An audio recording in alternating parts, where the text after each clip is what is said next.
to this story now. The Maibuya engagement team, spearheaded by former Umkhonto weSizwe Party Secretary General Floyd Shivambu, has extended its gratitude to the people of South Africa, stating that it has received hundreds of thousands of applications from individuals looking to volunteer or participate in the initiative. Now, last week, Shivambu announced the start of a consultative process to ask South Africans if another political party is needed and what should distinguish it from others.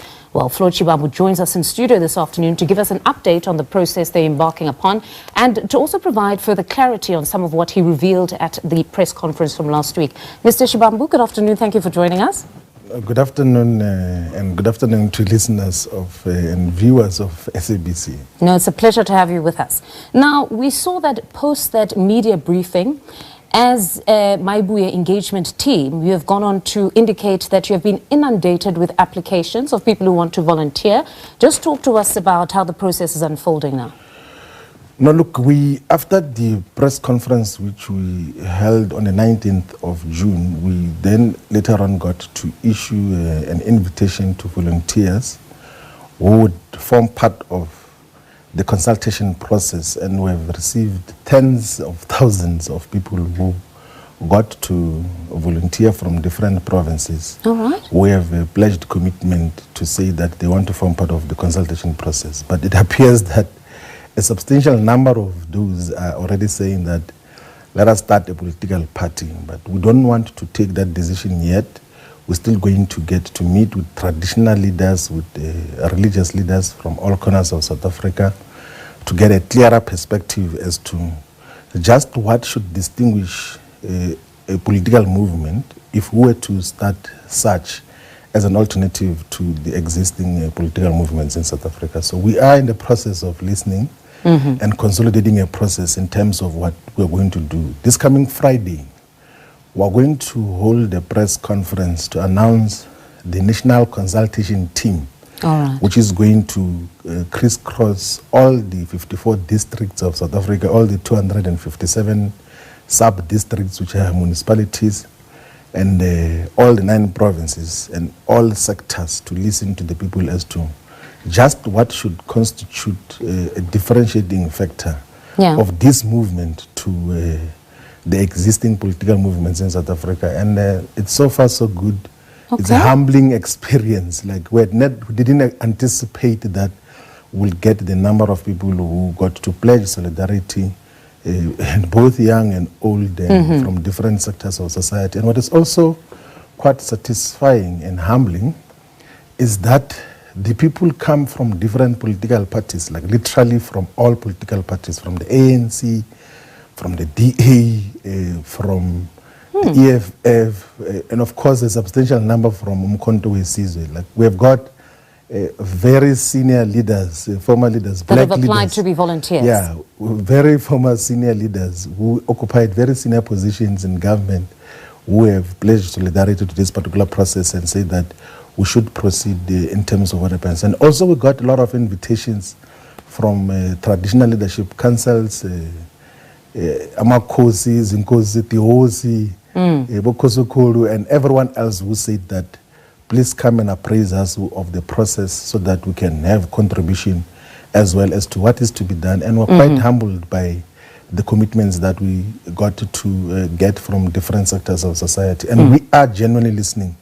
And once we have listened, we will then take a decision as to how we move forward. You emphasize that this is a listening process, yes. That in as much as the volunteers have stated that they're ready, move and open or form a political party, you want to ensure that South Africans' voices are heard and form part of the forming of this political party.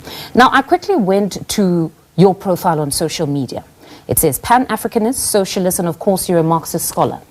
Now, what happens if in that listening process you have ordinary citizens that say, we want a political party that will not be rooted in ideology, a party that will display a level of agility and be able to pivot when conditions dictate? For instance, if a party said, we right now see that our economy is not doing well, we want a leader or a political party that will absolutely put the interests of South Africans first, everybody second. Pan-Africanism is most certainly a pursuit that is noble, but not now. The pie is just not big enough. What happens to your own political socialization? We know where you come from. Are you now a leader that is willing to become a blank canvas because you're going to the people to say you guys are going to mold the kind of political party that you want now, even if it means you become a man who dabbles in protectionist politics? No, look, we will be guided by what the people are going to say much more clearly. I've learned a lesson before, like where I got to conceptualize and write the founding documents of a political party and literally got to download my political perspectives into the founding documents of the Economic Freedom Fighters. So the Economic Freedom Fighters says it's a Marxist-Leninist organization, it's Pan-Africanist, it ascribes to heterodox economics, and those are my personal views in terms of how it got to happen. And admittedly, it did not get to become a mass movement to attract millions of South Africans to give it government responsibility. I got to appreciate much more practically that we need to broaden a movement and mobilize the entire sector of society, the entire different constituencies, and be much more open for contribution. That we must not develop some closed-off cultures and sect-like kind of politics. We need to open up, but there are certain non-negotiable principles that we are going to uphold if we were to open a political organization, and those principles include the commitment to redress of the imbalances of the past. So there is no one who is going to say to us that, no, let us forget what happened under colonialism and apartheid, and then we then accept that. And then the other principle that we're going to firmly defend is the principle of transparency and accountability, that we must have an organization that is much more transparent and accountable to society, but also we are not going to ascribe to an organization that is defined by narrow presidentialism, where those who are leading that organizations are the be-all and end-all of whatever happens in that particular organization. Because I've observed in other organizations that such is a perennial and very limiting feature which will not make any movement to grow to appeal to all South Africans. Now that you've touched on that, many could say you're probably speaking of the Economic Freedom Fighters leader, or perhaps former President Jacob Zuma in this instance, because many have spoken when it comes to MK Party, that what you spoke of when you spoke of MK Party last week, speaking of intelligence reports and speaking of scoundrels that are within close proximity of the president of Umkhonto we Sizwe, that really you are almost highlighting a party that is struggling with politics of proximity, that those who have the president's ear would be the ones that probably are elevated and are the ones who actually get to be the leaders of the political party. Now, that if that were the case, that you were painting a picture of politics of proximity, what of those that would then say, you are correct, it seems they are struggling with that, but that you also were a beneficiary of politics of proximity? What? It's a question, a legitimate one. Commentators have said that. I'm trying to figure out how beneficiary. So they would say you probably would have been a beneficiary of these politics of proximity because you had the ear of the president, you came into the party, quickly occupied very senior strategic positions, so that now perhaps you shouldn't cry foul if others now are enjoying that access or proximity, because that is how the cookie crumbles. What would you say to that? So do you know, like, I think I said it in the press conference as well, something which is true. Whether in the EFF or in MK, I've never gone to anyone because we are close and said that I want to lead in this particular position. Like when we started the EFF, like I was advised that I must be deputy president. I didn't say that I want to be deputy president. And then I was elected in conference in Umkhonto we Sizwe. I was assigned the role of national organizer when I arrived. But by the way, in the initial discussions before I joined, there was even a suggestion by President Zuma, which is a fact, that I must be president of Umkhonto we Sizwe, something which I rejected. I said that that will be inappropriate. I can't be president of an organization which you lead, and I can't be president to you, President Zuma, because I've got tremendous respect of your leadership and you must lead this organization.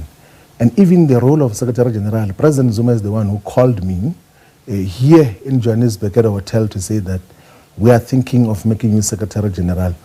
Even when people were campaigning to say I must be removed as Secretary General, not once did I go to him but and then, say so would they not that be right? I want to be. No, would they not be right that perhaps it was not merit or mandate, that it's a mere call, that maybe now others have got the call, that Look, it's how it works? So, because that is the politics which I'm providing a systemic and correct critique of. And by the way, it's not the first time I provide that critique of presidentialism. Yeah. I wrote a public article, I think, in 2017, where I critiqued the politics of presidentialism in South Africa and the entire African continent. That majority of times, those who get to be elected as presidents, they think that the organizations that they lead are their personal property, and the sphere of influence becomes their family, friends, and family members, and people that they've got proximity to. It's a phenomenon which I have historically got to critique, that those are not sustainable politics. That is why we are saying foundationally to this Africa Mabuya process that if we were to constitute a political party, it must never be a personal project. It must never be a Floyd Shivambu project.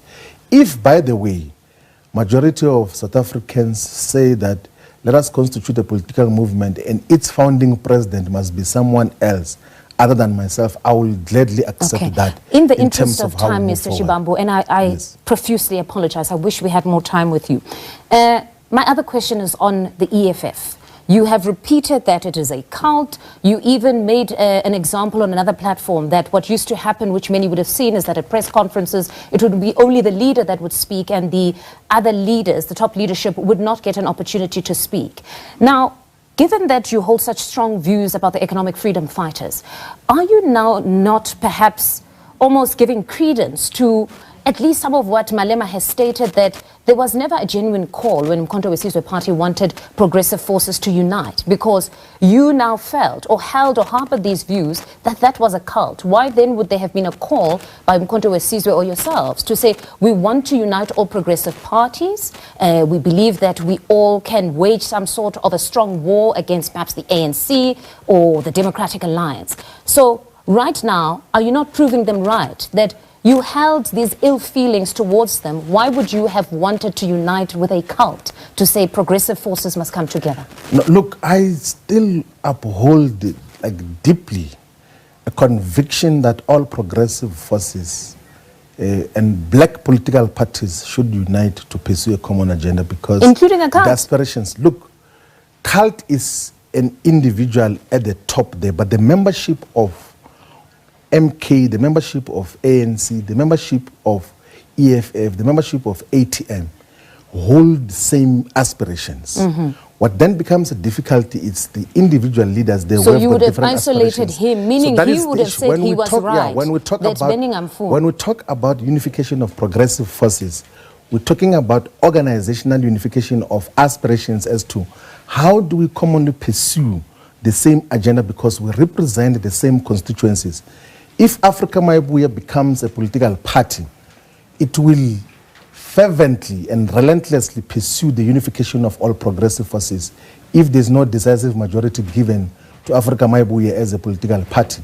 That is the agenda which will dearly and consistently protect and uphold and promote amongst all the progressive forces, because that is what we should. We should not be in a position as black progressive forces to want to seek refuge with the settlers and the descendants of white colonial settlers, because they carry a different agenda domestically and globally. So there is a scope of unification of all the progressive forces, inclusive of the ANC, because we represent the same aspirations. If we were to go to members of all these political parties and check what their interests are, it's similar interests, and political leaders must be matured enough to then unify the objectives and agenda in terms of the leaders would feel hard done by that. You are actually courting the membership and not them, because even with the ANC you stated that it would be foolish. They have no direction, so it means you exclude and cannibalize these political parties. They all must come under that banner.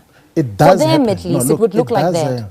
There are so many instances where these cultish organizations, you have leaders who don't have the primary interest of their members on the ground.